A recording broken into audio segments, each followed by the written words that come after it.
All right, everybody, welcome back to the channel. So we've already covered prot changes, we've covered the Brewmaster changes. Now let's get into Guardian Druid. So Guardian is seeing a lot of changes. We're seeing that they can effectively play both hero trees in keys. For me personally, I prefer Elin's Chosen. I don't really like the way that Druid of the Claw works. I don't like the way that it's set up, and it doesn't feel fun to play. And trying to make sure that you're changing at the right times and do this, don't do that, this spell, that spell. I don't feel like that's a fun way to play. All right. So, with that being said, as always, let's start off with our stats. All right. So, again, no real change to our stats. We still want to stack our haste, we still want to stack our versatility, and then we'll take mastery and crit being at the bottom. All right.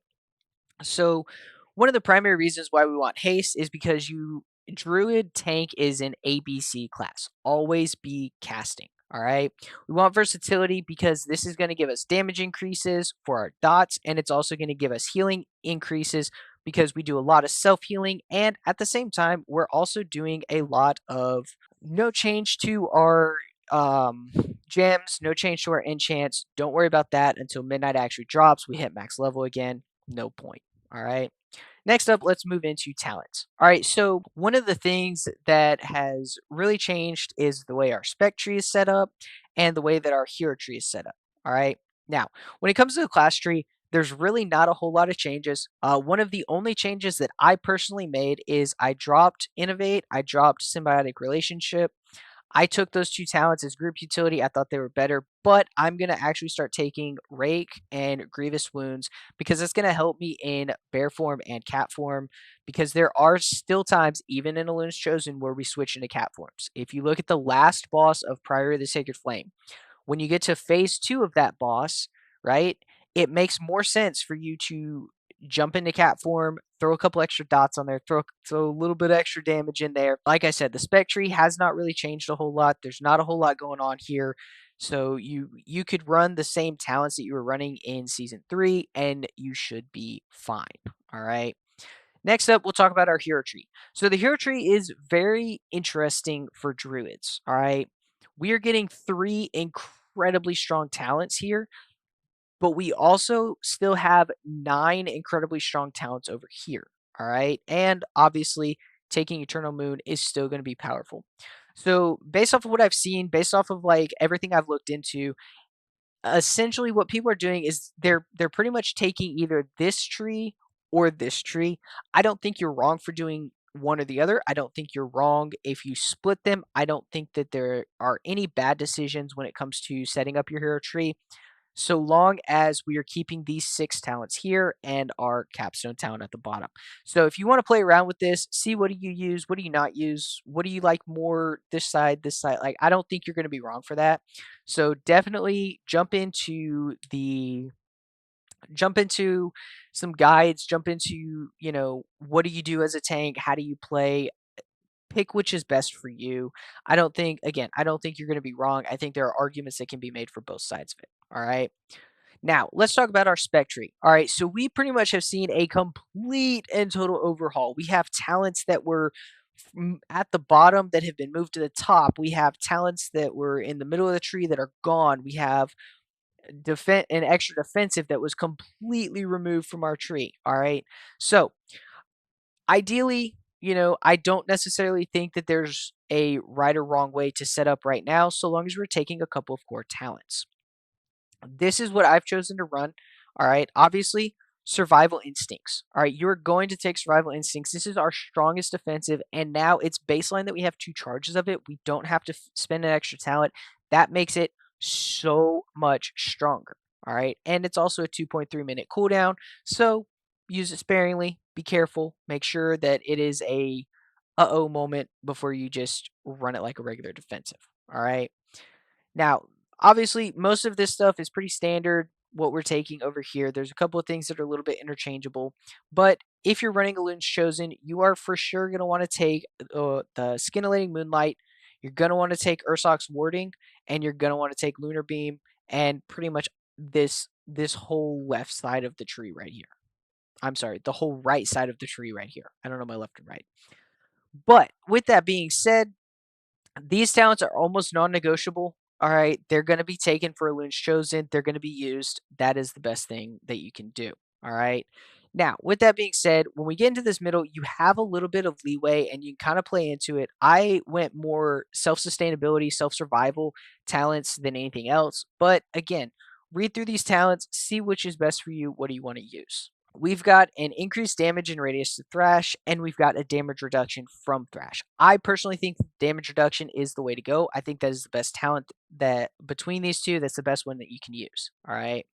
Now, this flashing claws. Okay, so it gives Thrash a chance to do an extra stack, and it gives you 2 additional stacks of Thrash. Well, we're already keeping Thrash on cooldown, so I think that this is a good talent, and I think it can get our stacks out, especially that one mob who decides to run in late. He's gonna get, there's a chance that we're already gonna have a stack of Thrash on him, even if our Thrash is on cooldown. So I think this is a very important talent for us to use. However, you could, in theory, you could drop it and you could do something like this. All right, you could take Raise, which would replace your Maul, and it's going to give you some AoE damage, and it helps out. And we've also got Moonless Night. All right, where you can afflict Moonfire, you can burn them for an additional 20% arcane damage, which is going to play into your hero tree, it's going to play into some of your other talents.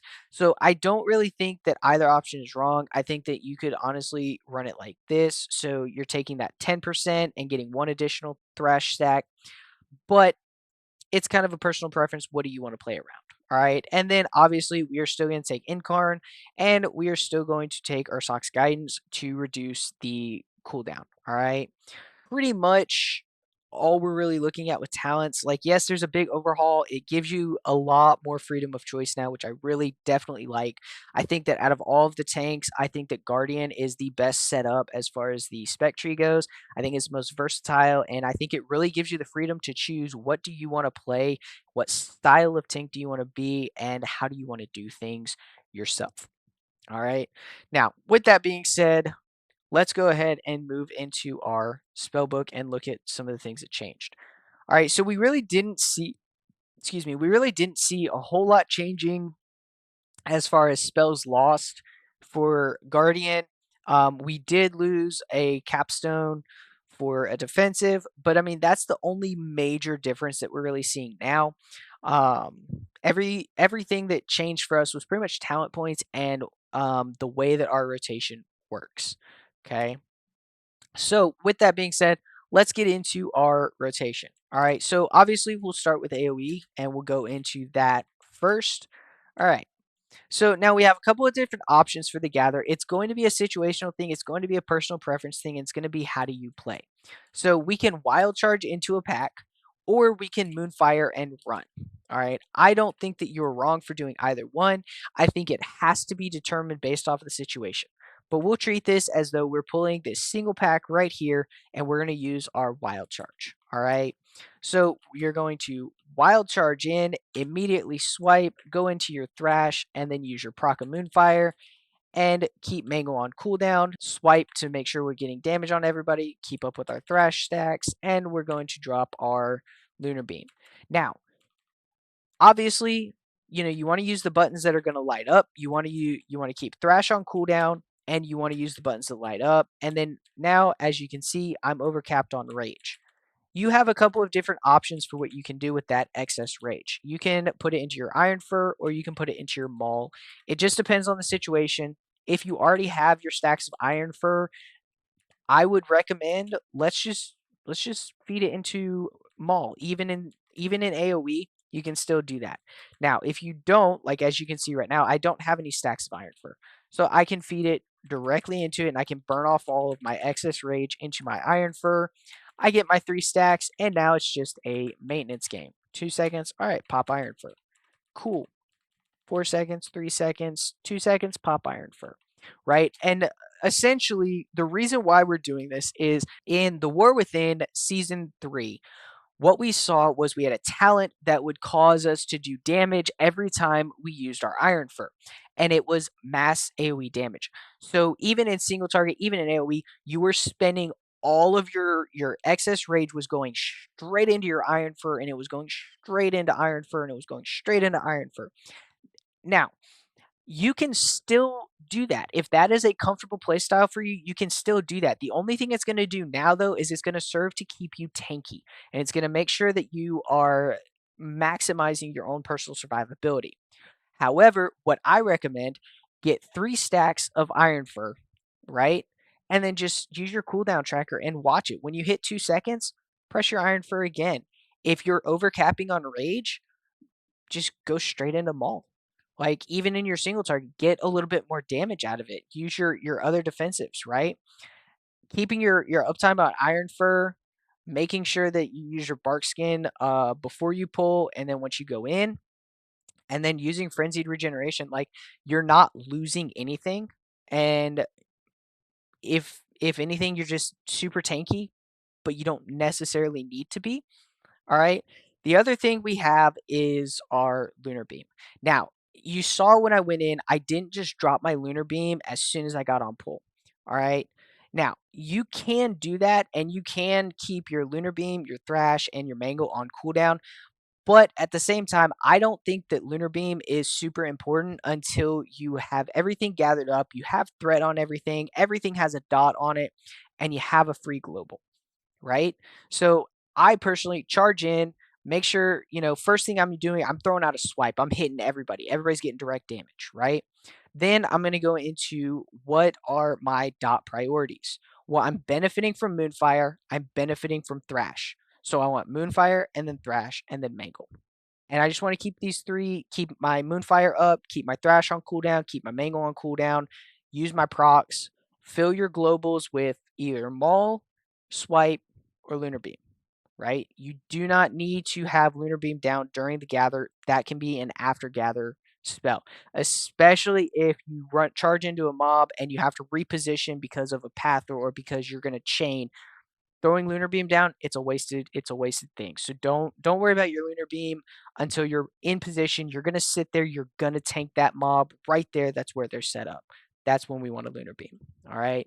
Now, when it comes to single target, all right. So obviously, single target leaves a lot to be desired from Elun's Chosen. All right. It's a very AoE heavy, and it's very weird to play in single target. All right. I I said at the beginning of this video, I prefer Loon's Chosen. That's what I personally play. Even in raids, I still run a Loon's Chosen, and I do okay. All right. So the biggest thing is where instead of Moonfire and run, you want to use your wild charge every time. All right. But not a lot changes for a rotation. All right. So we're going to charge in. You're going to apply your Moonfire, apply Thrash, you're going to Mangle, and you're going to swipe. Oh, I'm in position. Cool. Let me drop my Lunar Beam and then go straight back into my Mangle, and I'm just doing the exact same thing. Now, again, we're capping on Rage. We can throw all of that into our Iron Fur. We can throw it into a couple of mauls. It doesn't really matter that much. All right. So that's pretty much our rotation when it comes to AoE and single target. All right, now let's talk about our defensives. All right, so Druid is probably the only tank in the game that I do recommend that everybody uses precasting defensives. All right, if you're going pull to pull, obviously Iron Fur is up. You should be good with that. All right, but your first pull, or if your Iron Fur is down, or any number of things, you should always bark skin. All right. Then make your pull just to make yourself a little bit more tanky. If you have to make a big pull, like the first pull of Operation Floodgate or Prior of the Sacred Flame, those are both incredibly big pulls that require you to position. It requires you to get everything gathered. It is difficult to make that pull. Swap it up. Use survival instincts. All right. Now, we couldn't really do that before, and you had to just manage your defensives and you had to stay on top of things. And a lot of your threat building was don't do any attacks, or maybe hit swipe, hit thrash, but Moonfire, like don't do anything, just survive, right? So you generate rage, you put it into your defensives. All right. Now that we have 2 stacks of survival instincts, let's change it up and let's start doing survival instincts to gather or bark skin to gather and then get yourself in position, get everything set up, go into your rotation, and start doing your defensives. All right. Now, keeping Iron Fur up is super important. Using Frenzied Regeneration. All right. So that is going to heal you for 41% health over 4 seconds, and it's going to increase the healing received. I personally recommend that you hold your Frenzied Regeneration until 50% health. Why do I say that? Well, it's really simple. All right. So at 50% health, Frenzied Regeneration by itself is going to heal you up to 90% health, right? Or it's going to heal you through whatever damage you're taking. So either way, Frenzied Regeneration is going to get you back up to almost full health, or it's going to keep you exactly where you're at. Now, that 20% increased health, your healer is going to be like, oh, hey, my tank is dropping kind of low. He's maintaining 50% health. Let me just throw a hot on him. Let me throw a simple heal at him. And then whatever they do is going to be 20%. So your healer can top you off. You can sustain, right? I think that Frenzied Regeneration is one of the strongest cooldowns in our arsenal, but I think that people misuse it a lot. All right. Even when you go into your incarn, you benefit, you get free Frenzied Regenerations. Woohoo! Right? Cool. Use it sparingly, use it smart, right? Stack your defensives, plow through with attacks, get some damage out. Be smart with your Frenzied Regeneration. If you're not at 50% health or lower, I don't see a reason why you should be using your Frenzied Regeneration. Obviously, there are circumstances, there are situations. If you go from like 100% health to 40% health, okay, that's a little bit different. You want a Frenzied Regeneration, you want a Survival Instinct, you want to start doing a lot more to help yourself. But at the end of the day, be smart, be conservative when it comes to Frenzied Regeneration, be conservative when it comes to Survival Instincts, use Bark Skin. I'm not going to say on cooldown, but you could essentially get away with using Bark Skin on cooldown and just maintaining your stacks of Iron Fur, and you're going to be just fine. Hey guys, so thanks for tuning into the video. Hope you all enjoyed it.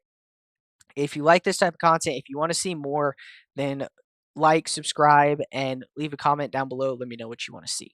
Y'all have a good one.